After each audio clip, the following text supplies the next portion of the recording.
নমস্কার।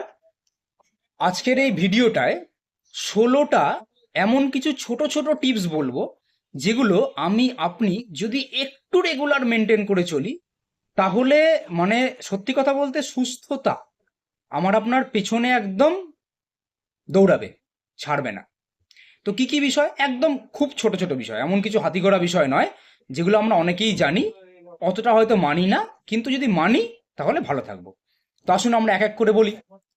প্রথম হচ্ছে, টুকটাক ওষুধ আমরা যারা খাই, সেটা যে কোনো রকম ওষুধ হতে পারে, একটু ঈষদ উষ্ণ গরম জলে খেলে সেই ওষুধটা খুব ভালো রকম কাজ করবে। বোঝাতে পারলাম? হালকা গরম জলে খাবো, প্রথম পয়েন্ট। দ্বিতীয় পয়েন্ট হচ্ছে, সন্ধে 7টার পরে আমরা ভারী খাবার খাবো না। মানে যা একটু ভারী খাওয়ার সেটা সন্ধে 7টার আগে খেয়ে নেবো।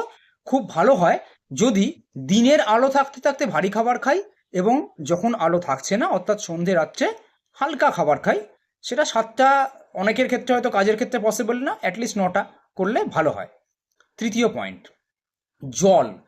সকালবেলা আমরা বেশি খাবো, মানে যতক্ষণ সূর্যের আলো থাকবে ততক্ষণ আমরা জল একটু বেশি খাবো। যখন সূর্য ডুবে যাচ্ছে অর্থাৎ অন্ধকার হয়ে যাচ্ছে তখন আমরা কম খাবো। যদি আমার সারাদিনে 3 লিটার বা 3.5 লিটার জল খেতে হয়, তাহলে 2 বা 2.5 লিটার আমরা আলো থাকতে থাকতে খেয়ে নেওয়ার চেষ্টা করব। বাকিটুকু আমরা যখন আলো থাকবে না তখন খাবো। চতুর্থ পয়েন্ট, ঘুমের সঠিক টাইম কখন? খুব ভালো হয় যদি রাত 10টায় ঘুমিয়ে পড়তে পারি এবং সকাল 5টায় উঠতে পারি। যদি নাও পারি, তাও 11টার থেকে 6টা, মোটামুটি এইটুখানি সময় যদি আপনি ঘুমোতে পারি, তাহলে সেটা আমার শরীরের জন্য সব থেকে ভালো। পঞ্চম পয়েন্ট, 5, খাবারের পরে অন্তত একটু গ্যাপ দিয়ে, ডেফিনেটলি মানে 10-5 মিনিট গ্যাপ দেওয়ার পর হালকা পায়ে যদি 10 মিনিট হাঁটতে পারি, তাহলে মেটাবলিজম রেট বাড়বে, অর্থাৎ খাবার খুব ভালো হজম হবে। এটা প্রচণ্ড জরুরি। 6 নম্বর পয়েন্ট যেটা, সেটা আপনি অনেকেই জানি, সেটা হচ্ছে ফোন যখনই ধরবো আমরা বাম কান ইউজ করব, লেফট ইয়ার, বাঁ কানে আমরা ইউজ করব। 7 নম্বর পয়েন্ট, আমার ফোন যখন দেখছি আমি 15%-এর কম চার্জ রয়েছে, বা অনেক ক্ষেত্রে 10 বলা যেতে পারে, 15টাই বেটার, আমি চেষ্টা করব ফোন ইউজ না করার। যত তাড়াতাড়ি সম্ভব আমি ফোনটাকে চার্জে দেওয়ার চেষ্টা করব, তখন রেডিয়েশনের মাত্রা একটু বেশি থাকে। ব্রেকফাস্ট অর্থাৎ প্রাতঃরাশ।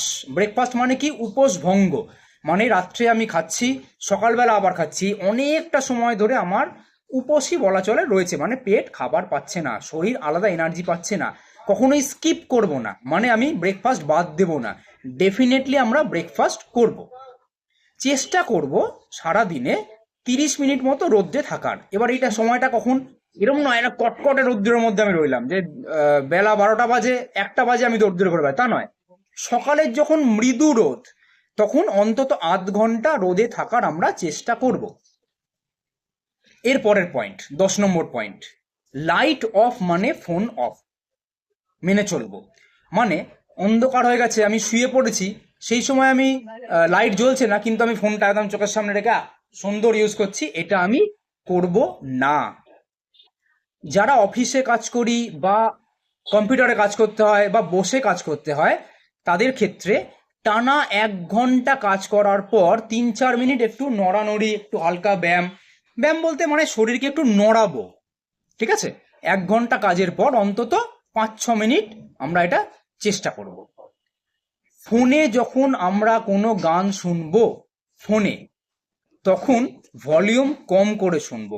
এখন আমরা বেশিরভাগ ব্লুটুথ বা হেডফোন ইউজ করি, সেক্ষেত্রে আমরা ভলিউম কম রাখবো। এটা 12 নম্বর পয়েন্ট। 13 নম্বর পয়েন্ট, সেটা হচ্ছে খাবারের মাঝখানে আমরা জল খাবো না। কারণ আপনার মুখে যে লালা গ্রন্থিগুলো আছে, সেগুলো খাবার হজম হওয়ার জন্য ওখান থেকে লালা নিঃসরণ করে। মাঝখানে আমি জল খাবো না, কিন্তু সঙ্গে জল রাখবো, কারণ গলায় কোনো রকম ভাবে খাবার যদি আটকে যায়, যাতে আমার সমস্যা তৈরি না হয়, আমি সঙ্গে খাবার জল রাখবো, কিন্তু মাঝখানে না খাওয়ার চেষ্টা করব। খাবার আগে খেয়ে নেব আর খাবারের 5 মিনিট পরে খাবো। 14 নম্বর পয়েন্ট, রাত্রিবেলা যখন আমি শুচ্ছি তখন আমার মোবাইল ফোনটাকে আমি মাথার থেকে যতটা সম্ভব দূরে রাখার চেষ্টা করব, যতটা সম্ভব। অ্যাটলিস্ট 5-6 ফুট হলে খুব ভালো হয়, চেষ্টা করব। এবার হ্যাঁ, অনেকেরই অনেক ক্ষেত্রে হয়তো জায়গা থাকে না, বা হয়তো ফোনের চার্জারটা মাথার পাশেই থাকে, চেষ্টা করব আমি যে বেশ খানিকটা দূরে রাখার। 15 নম্বর পয়েন্ট প্রচণ্ড ইম্পর্টেন্ট, যেটা যদি আমি আপনি মেনে চলি তাহলে আমার আপনার নর্মালভাবে কখনোই খাবার হজমে সমস্যা হবে না।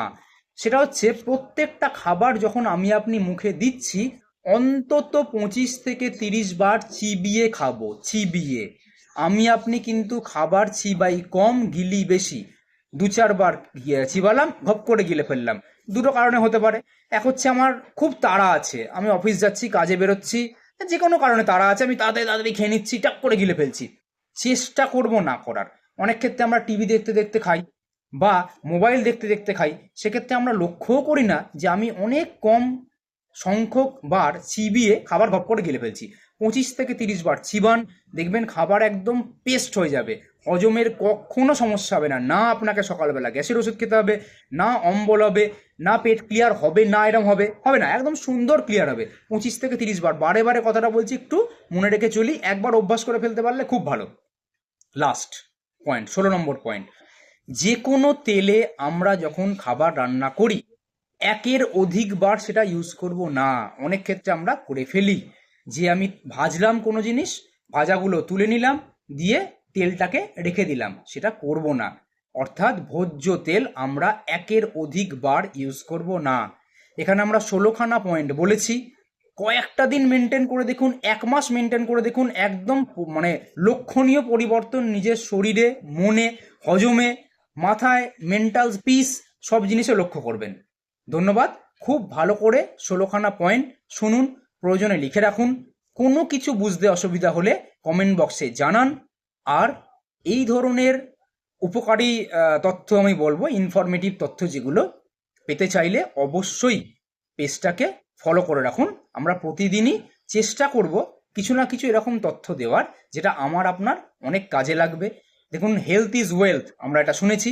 হেলথটাকে ভালো রাখার জন্যেই আমাদের এই পেজটা। ধন্যবাদ।